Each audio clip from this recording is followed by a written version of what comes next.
Hello students, स्वागत है आप सभी का हमारे चैनल में। तो देखिए, आज के इस वीडियो में हम सभी डिस्कस करेंगे फ्लेमिंगो क्लास 12th का पोइट्री पोर्शन का चैप्टर नंबर 2 जो कि है हमारा कीपिंग क्वाइट। इसका मतलब होता है शांत रहना। ठीक है, तो सबसे पहले हम लोग पोइट के बारे में डिस्कस करते हैं। तो पोइट है हमारे पैब्लो नेरूडा, जिनका बर्थ 1904 से 1973 के बीच में है। मतलब 1904 में इनका बर्थ है और 1973 में ये इनका डेथ है। तो जो पैब्लो नेरूदा है इज़ द पेन नेम, ये पेन नेम है, मतलब एक अलग दूसरा नाम है ऑफ किसका, नेफ्टाली रिकार्डो रिएज बसाल्टो का। ठीक है, जो कि who was born in the town of parallel इन चील, जो कि चील में इनका बर्थडे है। पैरल चील के पैरल शहर में, कस्बे में इनका जन्म हुआ है।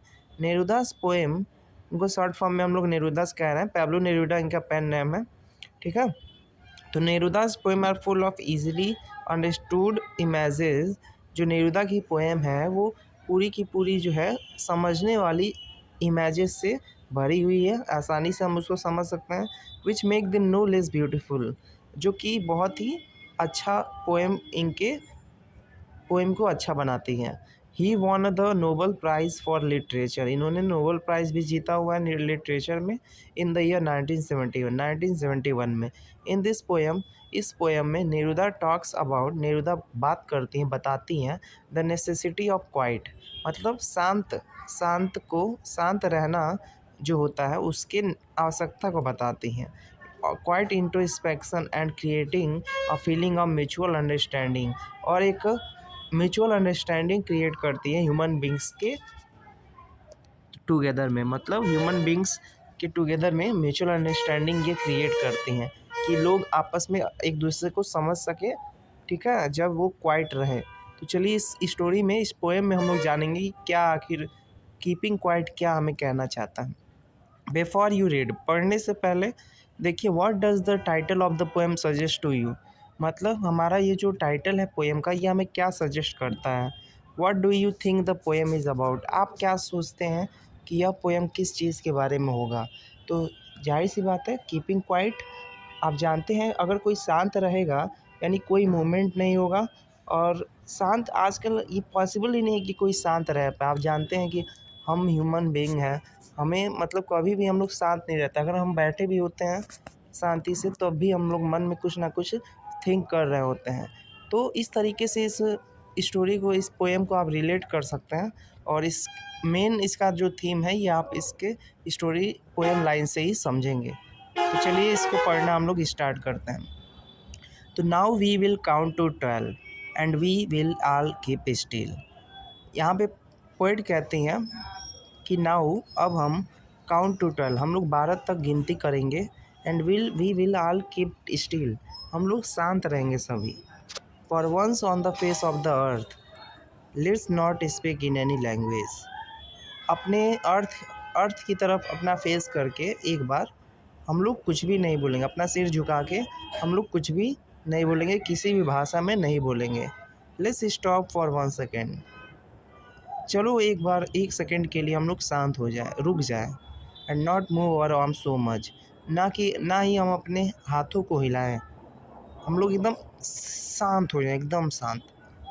ठीक है, it would be an exotic moment, यह एक बहुत ही अलग तरीके का मोमेंट होगा। Without rush, without engine, we would all be together, बिना किसी जल्दीबाजी के, बिना किसी इंजन के हम सभी एक साथ होंगे। इन ए सडन स्ट्रेंजनेस, और एक बहुत ही अजीब तरीके से। Fisherman in the cold sea would not harm whales, जो फिशरमैन है, मछुआरे हैं कोल्ड सी में, वो भी शांत हो जाएंगे, तो वो मछलियों को हार्म नहीं करेंगे। And the man gathering salt would look at his hurt hand, और आपको पता है जो मज़दूर होते हैं, जो जो नदियों समुद्रों से नमक निकालते हैं, वो इतना थक जाते हैं कि उनके हाथों में चोट लग जाता है। तो जब वो शांत हो जाएंगे, वो काम करना बंद करेंगे, तो अपने हाथों को देखेंगे कि हाँ, मेरे हाथ पर चोट लगा है।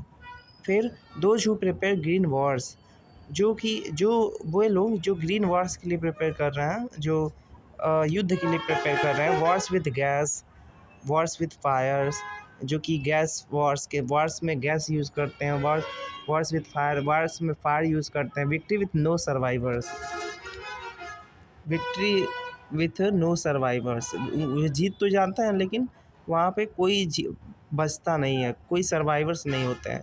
Would put on clean clothes, वो अगर हम लोग शांत हो जाएं तो वो सभी लोग क्लीन क्लॉथ्स पुट कर लेंगे, मतलब एक साफ कपड़े पुट कर लेंगे। And work about their brothers in the shade doing nothing, तो वो ये सब नहीं करेंगे, वो युद्ध नहीं करेंगे और वो अपने ब्रदर्स के साथ आगे बढ़ जाएंगे, शेड में अपने चले जाएंगे, डूइंग नथिंग, वो कुछ नहीं करेंगे।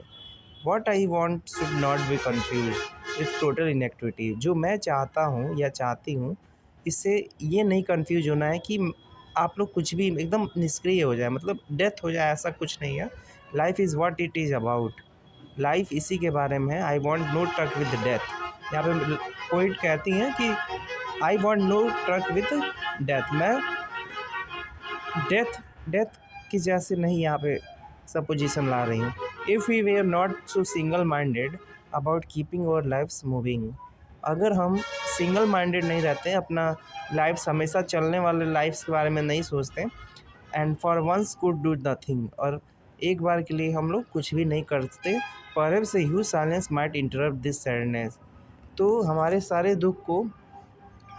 दुखों को जो है एक ह्यूज साइलेंस जो है, एक बहुत बड़ी शांति जो है हमें इंटरप्ट करती, of never understanding our self and of threatening our self with death, और हमें मतलब नहीं समझते हम कभी भी, और अपने आप को मतलब मृत्यु से भय लगता, हमें डेथ के साथ भय लगता। Perhaps the earth can teach us as when everything seems dead, और ये पृथ्वी भी हमें सिखाती, मतलब जब हम शांत रह जाते तो हमें लगता कि हम डेथ के करीब आ चुके हैं, हम लगभग समझ पाते कि हाँ क्या वो डेथ की हमें जो स्ट्रेंजनेस होती है, जो डेथ का जो थ्रीट होता है वो कैसा लगता है, डेथ का जो भय रहता है वो हमें कैसा लगता है, और यह अर्थ हमें सिखाता। ठीक है, एवरीथिंग सीम्स डेड, हर चीज़ डेड जैसा दिखाई देता है, एक्चुअल में ये डेड नहीं है, बस पोइट ऐसे सपोज करने को कहती हैं। Later proves to be alive, अब बाद में फिर सभी चीज़ जिंदा प्रतीत होता। Now I will count up to 12, अब 12 तक गिनती करूँगे या करूँगा, and you keep quiet and I will go, और आप सभी शांत रहेंगे और मैं चले जाऊँगी। ठीक है, तो इस तरीके से ये पोएम पूरा होता है, और इस पोएम में यही बताया गया है कि अगर हर चीज़ शांत हो जाए तो कैसा महसूस होता है। हम हर समय कुछ ना कुछ सोचते रहते हैं, कुछ ना कुछ काम करते रहते हैं। आपको पता है कि युद्ध करने वाले हर समय युद्ध करते रहते हैं। अगर वे शांत हो जाए तो युद्ध होगा ही नहीं। ठीक है, तो पोएम इस बारे में ही बताता है कि किस तरीके से अगर पूरी पृथ्वी पर सब कुछ शांत हो जाए तो ऐसा लगेगा मानो सब कुछ मर मर गया, मतलब सारे डेथ हो गया है, लेकिन बाद में वो फिर से अलाइव हो जाएंगे जब लेखिका जो है काउंट अप टू 12, वो 12 तक गिनती करेंगी। देखिए हमने ये स्टार्टिंग में ही बताया था, इसको पैब्लो नेरुदा ने, ठीक है, इसको पैब्लो नेरुदा ने लिखा हुआ है, और पैब्लो नेरुदा जो है एक पर्सन है। ठीक है, ये मेल पर्सन है, मेल राइटर है, तो पोएट है, पोएट ने बहुत अच्छे से इस पोएम को लिखा हुआ है, आप इसको पढ़ सकते हैं। ठीक है, यहाँ पे देखिए, to have no truck with का मतलब होता है टू रिफ्यूज़, मतलब इनकार करना, टू एसोसिएट और deal with, to refuse to tolerate something, तो किसी चीज़ को बर्दाश्त करने से इनकार करना। To have no truck with का मतलब होता है। ठीक है, अब यहाँ पे कुछ थिंक इट आउट भी आप कुछ सोच भी सकते हैं कि what will counting up to 12 and keeping still help us achieve, मतलब 12 तक हम काउंट कर रहे हैं और keeping still help us achieve, मतलब हम शांत रह रहे हैं, तो ये हमको दे रहा है, क्या इससे हमको मिलता है। Do you think the poet advocates total inactivity and death, क्या आप ये सोचते हैं कि पोइट जो है वो एडवोकेट, मतलब वो एडवोकेट करता है, मतलब वो एज ए वो कंपेयर करता है इनएक्टिविटी और डेथ को। व्हाट इज़ द, यहाँ पे टोटल इनएक्टिविटी और डेथ की बात की जा रही थी। What is the sadness that the poet refers to in the poem, मतलब किस सैडनेस के बारे में पोएट इस पोएम में रेफर करती हैं। What symbol from nature does the poet invoke to say that there can be life under apparent stillness, मतलब किस सिंबल को आप नेचर से मतलब इस पोएम में आप पोएट के द्वारा प्राप्त करते हैं, पाते हैं, to say that there can be life under apparent stillness. इस बात पर कि पोएट कहती हैं कि देयर कैन बी लाइफ, मतलब लाइफ हो सकता है अंडर अपेरेंट स्टिलनेस, मतलब एक अपेरेंट शांति में भी लाइट, मतलब लाइफ हो सकता है, प्रकाश हो सकता है, जीवन हो सकता है।